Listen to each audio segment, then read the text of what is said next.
Good evening. My name is Wesley Ray. I am a student at Grand Canyon University. I am in an adult education class here at the college, well, at least online. Um, Today I'm talking about building classroom relationships, teaching student relationships. I'm going to go ahead and begin by screen sharing. I want to keep the time fairly low if I can. So let's just share to my current screen and we'll open this up from the beginning. Building classroom relationships. First off, building a trusting relationship. Okay. Why should a student care about you as an instructor?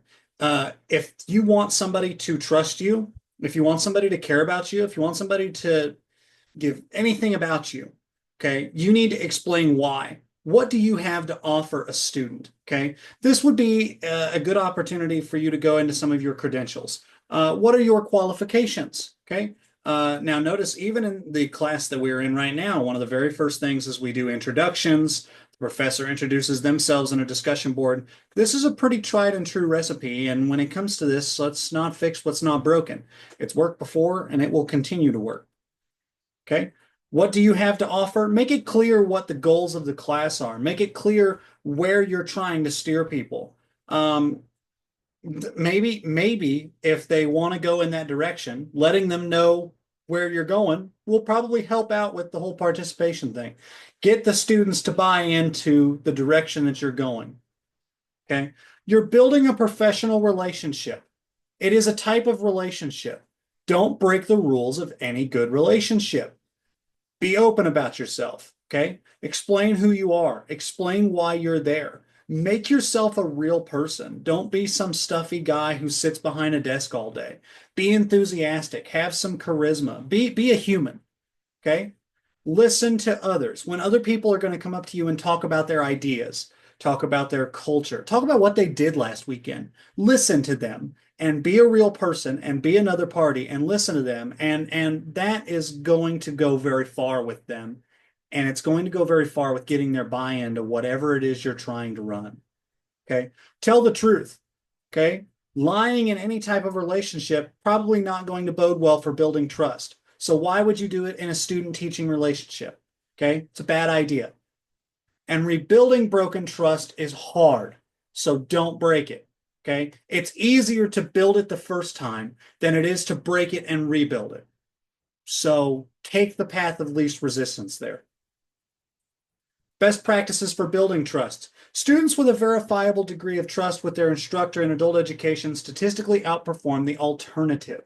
Okay, we have studies that show that if a student rates their instructor as being trustworthy, as being somebody who's worth looking up to, those students statistically outperform the alternative. Classes where students don't really care about their instructor and don't really care about, is their instructor somebody who's worth listening to? Be somebody worth listening to. Okay. Studies indicate that appreciation is one of the number one factors that a student associates with a quote, good teacher. Okay. Be somebody who can praise their achievements. Be somebody who, even if you're looking at their downfalls, approach it from a constructive point of view. Be somebody who they need to believe that you're in it for their best interest. They have to believe that. And if they believe that, they're going to trust you and they're going to perform for you. Okay. My background is not in education. My background is in management. And all of these same rules for managing adults, young adult working people, are the same exact principles that we can apply in a classroom. Be somebody who's worth following. Be somebody who's enthusiastic. Don't get up there in front of a classroom for your time every day and be as monotone as can possibly be. That's setting a bad example. That's being a bad leader. And if you want students to trust you, you need to be a real person. You need to be a real leader. You need to show enthusiasm and you need to praise their accomplishments. If you do these things, they're going to trust you. This is not some secret recipe or lost art. Okay.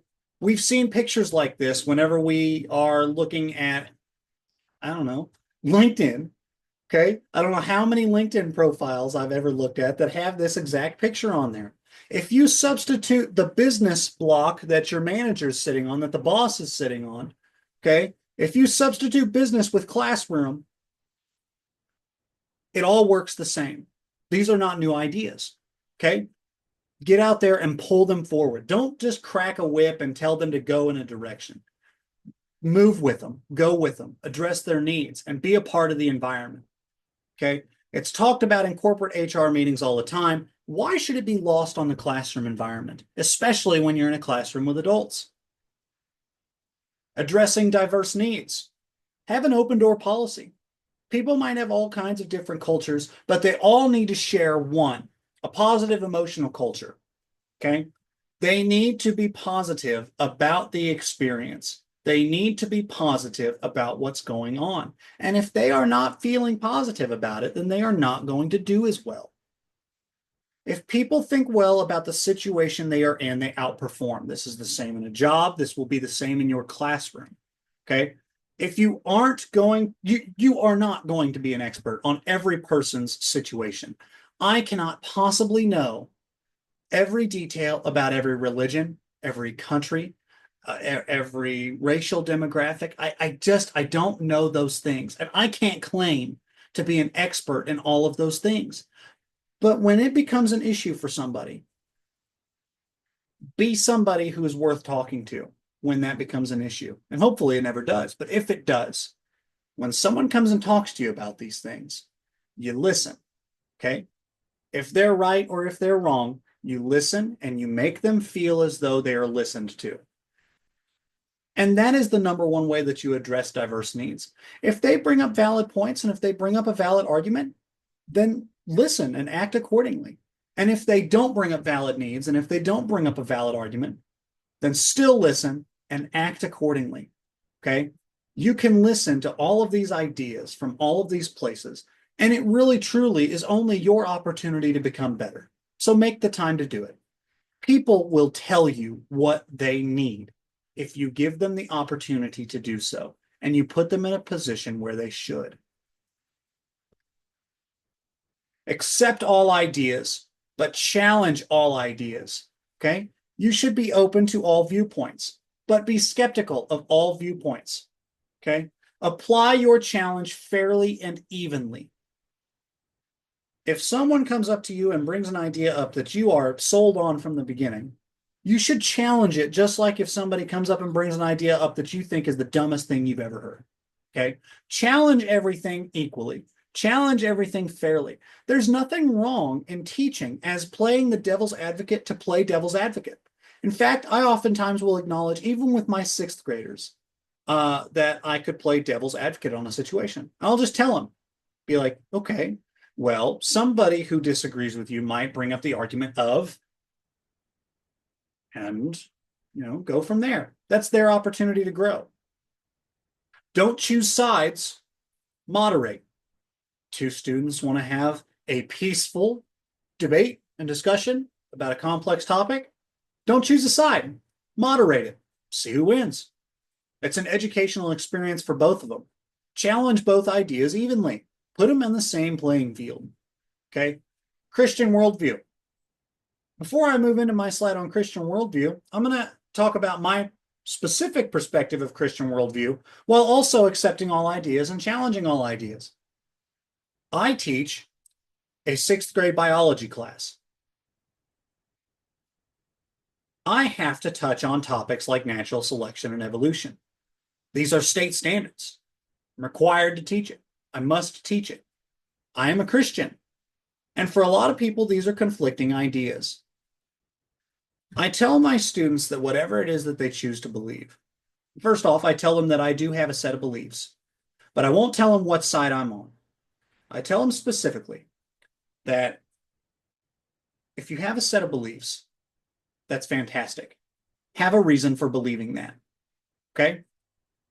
Make them have a reason. You should be able to challenge all ideas, challenge their ideas. And if they have a reason for believing what they believe, then you should be able to challenge it and they should be able to defend it and they should be okay with that. And even if they can't defend it, teach them what they need to be able to defend. The Christian worldview of teaching is to support others to the best of your ability. Help people. Be the good Samaritan. Okay? Don't just tread on people to tread on people. It's a bad idea.